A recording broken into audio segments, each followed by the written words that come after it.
So Neeraj, I want to, talk about the beginning. You were at Google, you were in a business development position, and you met the guys at WhatsApp to actually see if you could do a deal with them. Right. So this goes back around 4 years. I used to acquire companies for Google, and my job was to meet up-and-coming entrepreneurs and see what they're doing. I happened to meet Jan and Brian, the co-founders of WhatsApp. They were very difficult to find, actually, so I had to somehow dig them out from somewhere. And actually, that defines who we are as a company. We are very quiet, we are very low profile, we don't actually do any PR. You'll never see us on the stage. And it was my good luck that I happened to meet them. And when I spent some time with them, I saw that they're building a company which is very different from what you typically see in Silicon Valley. Mm-hmm. And I think the biggest thing that struck me about them was they were trying to build a global company sitting in Silicon Valley. So they were not building a product for Silicon Valley or the US. They were actually building a product for India and Brazil and Middle East and Africa and everywhere else. And coming from India, having grown up here, mm-hmm. their passion to connect billions of people was something which really resonated with me. So is it that they were using even low-tech technologies to connect with people? So what about their approach was global? Right. Because a lot of big companies are also global. Right. Yeah, great question. They started looking at low-end phones way before anyone else started looking at low-end phones, right? Because they knew countries like India and Brazil and Africa, people can't afford an iPhone or a high-end Samsung phone, right? So we supported Nokia phones very early. We supported Blackberries. We supported low-end Android phones very early, like 3-4 years back, when nobody was actually paying attention to that, right? Mm-hmm. Because for us, if our product needs to connect 1 billion people, you should not think about what your friends use. You should just install the product and you should be able to use it, right? That's called ubiquity, right? If you're building only for iPhones and Android, you lose that edge. So for them, it was important to connect everybody in the world. So we're on that mission. We are still far away from it, but we hope to do that one day. Yeah. So what was it, obviously for you to decide to leave Google that everybody knew about and join this company that nobody knew about, I'm sure was not the most intuitive thing to do. No. How many people were there at WhatsApp when you joined? Right. So we were 20 people at the time. Mm. There was all engineering or customer support. They were getting bombarded by a lot of business opportunities from carriers, from OEMs, from venture capitalist companies and stuff like that. And they wanted somebody to help them take that load off. They're engineers, right? So they wanted to spend all their time behind the desk coding or deploying product or answering customer support emails. They didn't want to spend time in the meetings, right? So that was the reason why they were interested in having somebody like me come in and run the business side of the company. Okay. And the reason why, I think now I look back and I don't find a very good reason why I left Google. It was very, I think, gut driven. It felt like these people were special. The mission was very special actually, and very, very close to my heart. And for me, Google, I was there for 4 years already, and it was feeling like a big company, even though everything was great. Google is a great company and does amazing stuff.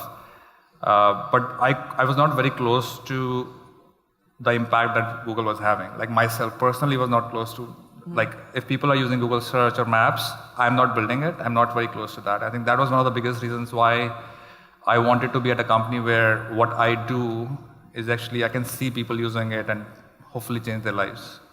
So when you joined, this was 2 years ago that you joined? 3 years ago. 3 years ago. Yeah.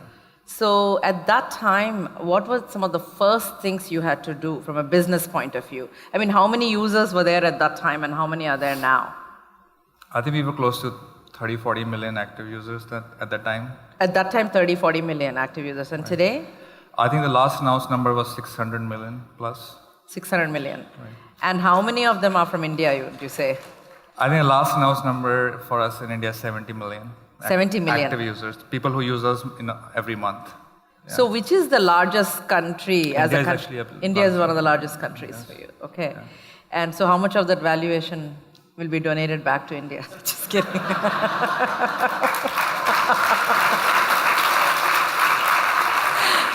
I'm working on it. So,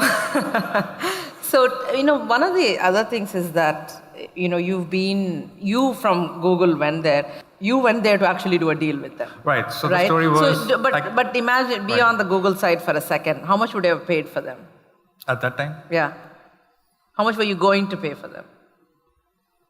I think low tens of millions, maybe. Like 10 to 15 million or something. Maybe. We didn't talk about numbers, but I wouldn't, there were 6 people at the time in the company. Yeah. So, when you first went there, what were some of the first things you had to do? When I joined the company? Yeah. Like, what were the things that were coming that they just didn't want to deal with, and there were business things that you had to do? I had to order furniture for the company. Yeah. That's what I want you to talk about. Make sure people have lunch on time, so order food. Pretty much do everything that, as a founder you have to do. Like, even though I was not the founder of the company, but I took a lot of stuff off their plate, which they were doing. So the range of things that I had to do was to order furniture, order food, make sure people are happy, to help raise money for the company. So it was like the two extreme ends. So everything in the middle, from talking to operators, convincing them to give free data or affordable data to people to use WhatsApp. So over the last 3 years, we actually convinced more than 80 operators around the globe to either give free data for WhatsApp or give very affordable data for WhatsApp. Right? So we've done a lot of work on the business side of things to make sure we actually enable WhatsApp users to use more and easily the product. So what is the business decision or series of actions that you guys took that helped it to go from, say, 30 million to 600 million? Were there like 1 or 2 key decisions that were made? I think the key decision was to not enforce any businessy things on the company, right? So if you look at what WhatsApp is today, even today, right? It's a very product engineering focused company, right? Out of 80 people that are today in the company, the majority are actually engineers. So actually you build the product or you do customer support. So you help, answer some emails or, questions about the product.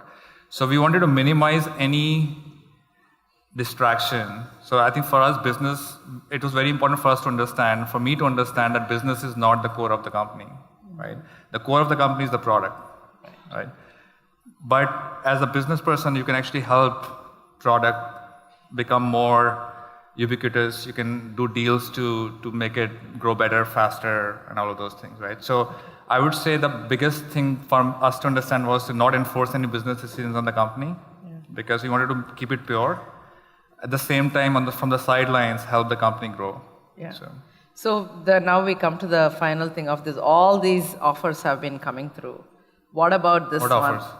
Offers to buy the company have been coming through. But what was it finally you kind of said, okay, we want to be part of part of Facebook? What was the emotional connect finally? Right. So I think when Jan and Brian started the company, the two co-founders, they never wanted to be entrepreneurs. I think when I asked them why you started, they said we never wanted to be entrepreneurs. We wanted to build a really cool product that is used by millions of users, right? So for them, it was as simple as that. It was like the joy of creation. It was not to build a company or have thousands of employees or have a valuation. Like, they're very simple people, and they just wanted to have a product that works really well and connects a lot of people. That's it, right? So that's how it started. That was the mission. It still is the mission of the company, right? So along the years, we kept on ignoring everything that came our way because we thought that our job is just getting started. So selling our company would be doing a disservice to the product that we are building or to the users that we have, right? Till the point we met Mark Zuckerberg, who is the founder and the CEO of Facebook. Over the series of meetings, it almost took 2 years for Mark and Jan to come to this point where they felt that if you look at the two companies, they basically do the same thing, or they're trying to do the same thing. They're trying to connect the world, right? So the mission was so close, and Mark has built an amazing company, and he's connected more than 1 billion users, right? So there's always this respect for what he has done and what he's doing, right? So over the years, we thought and we came to this conclusion that if we become one, we will be able to execute much better and faster as WhatsApp. So we're still staying separate as a service. So the products are not getting merged, but we'll have a lot more resources from Facebook and a lot of learnings from them to actually execute faster and better. So that's where I think it came together. So the last question I have is there's a way in which you actually signed the deal. So can you share with us how the deal was signed? Sure.